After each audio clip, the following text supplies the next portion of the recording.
Welcome to another episode of John and Jane Prepper, the YouTube channel where we bring the gloom and doom to you. To you. Boy, oh boy, do we have a doozy of a show for you. Let's jump right into it with our leading story. Okay, so I want to talk about something called alpha-gal syndrome. Have you heard of alpha-gal syndrome? Just like from some guy at church. Apparently, cases of the tick and chigger transmitted disease, alpha-gal syndrome, have gone up in the United States by a lot. Stick around, I'll get into some numbers, but first, what is alpha-gal? I'm going to go over it. It's a sugar molecule mostly found in mammals. Alpha-gal is not found in fish, reptiles, birds, or people. Good. Anyway, got dark real quick. Yeah. So it's not found in people? No. Okay, keep going. Never mind. All right. Symptoms from alpha-gal syndrome can range from an itchy rash, hives, to diarrhea, and anaphylaxis. That sounds like a lot of fun. It's pretty serious. But hey, alpha gal, is that like alpha male, but it's a gal? It's There an you go, alpha- gal. it's Like a Midwestern chick. Hey, gal! It's the alpha-gal. Okay, alpha gal. Yeah, got it. All right, and diarrhea. And Got it. in fact, severe reactions like anaphylaxis occur in up to 60% of people with this red meat allergy. The American Academy of Allergy, Asthma, and Immunology had annual meeting where they shared survey results, and some alpha-gal syndrome patients had a wide range of seemingly new symptoms, Okay. such as those involving cardiovascular, nervous, and motor system problems. Sounds like Lyme disease. It's a lot like that, except for the things we'll get into that. All right. Furthermore, some patients reported a wide range of mental health issues. I think America's ate up with mental health issues. I know, so it's hard to... Yeah. Anyway. And it gets worse as some people will develop symptoms from not only eating it, but smelling it. I can't smell. That's true. I was born without sense of smell, so if I get alpha-gal, I'll get diarrhea, and smelling can trigger it, but I can't smell, so... I don't know if the smell would affect you then. Let's go. But okay, so for me as a born smeller, that's a big deal. Because if you walk by someone or if you're at a barbecue and... So just smelling will trigger it. Just smelling it. It'll trigger your diarrhea. Anaphylaxis. Oh, anaphylaxis. Even Yeah, worse. that's crazy. That's not everyone. That's some people. But No, so the dude at church, I just found this out last night. It's like kids camp week or something, and I was walking around helping, and this guy's like, we were talking about hunting deer, and he's like, man, I can't eat deer. I can't eat red meat. I was like, why can't you? He's like, because I got alpha-gal. But he has the anaphylaxis version of it, and his wife has had to hit him with the EpiPen.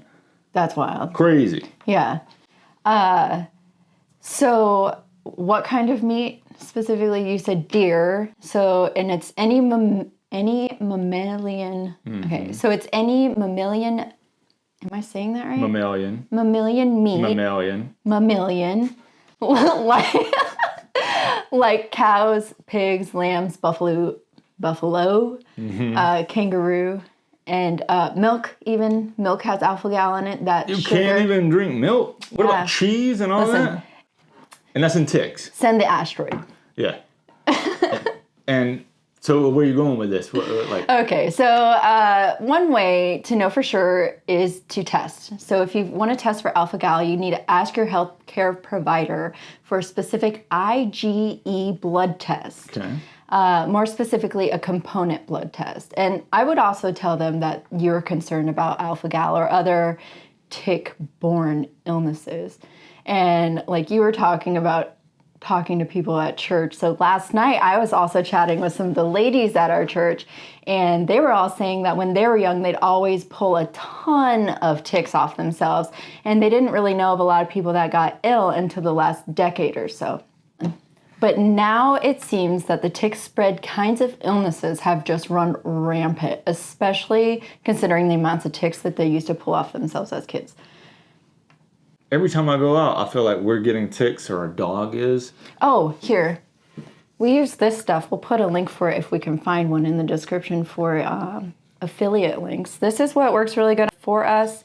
I did, one day we went out to our friend's homestead and he got a ton of ticks. I didn't spray him, but our youngest boy, we sprayed just his pant legs and his shoes, And they were playing out in the high grass, and he did not get one tick on him. I think I pulled like 4 off you. Yeah. And like I was for sure I was going to die when I found all those ticks on me.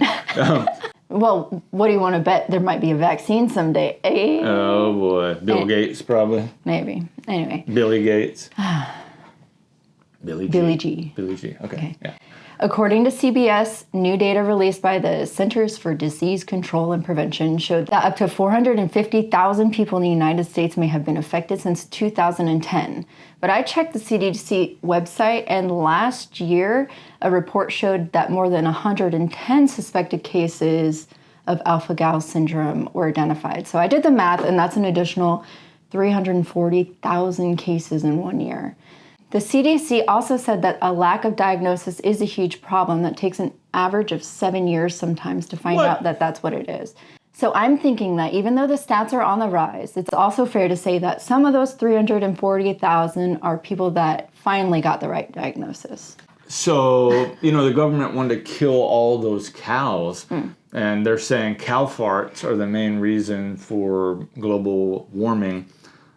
Are they breeding these ticks to drive down red meat consumption? All we can do is speculate. And on Gloom and Doom, that's what we do. Yeah, baby. So that's crazy. That's really interesting. And it's so crazy, the story's timely, because I talked to that dude last night, and he had it. And, I'd heard about it before in the news, but I'd never met anyone, and now we know somebody. We know a lot of people that are being affected by ticks. A lot, yeah. It's crazy. All right, so to keep the Gloom and Doom going, and there's this guy named Yuval Noah Harari. Certainly butchered his name, but he's a top consultant for the World Economic Forum. But I think it was in a video that's on YouTube. We'll run that clip. Not the Black Death, and look what it's doing to the world. So now just try to think what will be the implications of a much bigger problem like climate change. Also, conceptually, it shows that, and here I completely agree with you, Rutger, that it shows you that you can change things on a massive scale. That, and again, you can stop all flights. You can lock down entire countries. You can actually do that. And life goes on in some way. And this, I would say, may make us more open to radical ideas about how to deal also with climate change. He posits that the stringent measures enacted in response to the COVID pandemic, such as like grounding all the flights and imposing nationwide lockdowns, may make individuals more receptive to drastic solutions for tackling climate change.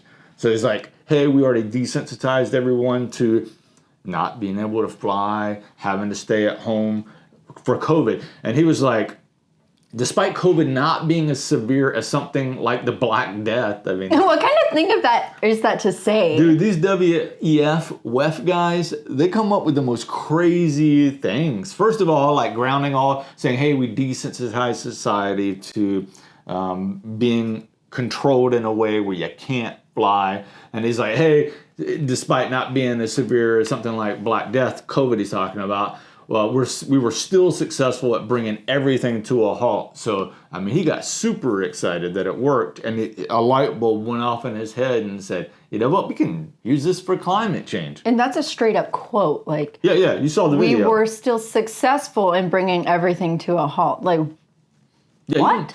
You don't have to be a conspiracy theorist when the people are just giving it to you on a silver platter. Yeah. You know, like they're literally saying these things. They don't even care that you're hearing it. But you know why? You know, like how bad it is when they don't even have to like whisper it in a room. Now they can just put it out because that says that they feel really comfortable that they control everything, the narrative and the policies, and they can just do whatever they want. Like, think about like, and further in the video, he's like, hey, you know, and when you grounded those flights, life still went on. You were still able to live your life. It's just wild. And like, who is that guy that he gets to decide if we get to fly? Certainly, he's flying around in his little private jet. Mm-hmm. That these guys fly to climate conferences on a jet, and the average flight to one of those conferences from America to where they held it last, the John Kerry flight, they said there and back is more emissions than one person, would have from their automobile in their entire life. And these guys are like, hey, save the climate. And just one flight of one of the dudes attending has more exhaust in the air than my car. And this guy's like, yeah, let's just ground the flights. Guaranteed they won't stay on the ground. Oh, no, never. Never. So wrapping this episode up, we got ticks. Alpha Gal's going to make you a vegan and... Alpha Go Gal. and also make the anti-meat faction of society succeed. Yeah, then we'll have to kill all those cows. Just the demand will decrease if it's 1/3 of a million per year. No butter. No cheese. No sour cream on no cheese and sour cream on my baked potato. How am I going to have a loaded baked potato? There's also other implications too, like the gel capsules have gelatin in it for just normal medicine. What? What a crazy time to be alive. We can't eat red meat and we can't fly anywhere. Sorry, guys. Sorry, we've got a lot of gloom and doom for you today. But if you like this episode, please give us a thumbs up. Please. Subscribe, because we probably have less than 5 subscribers. And comment down below your thoughts on these topics today. Let us know what you think. And we'll see you next episode. Yeah, see ya.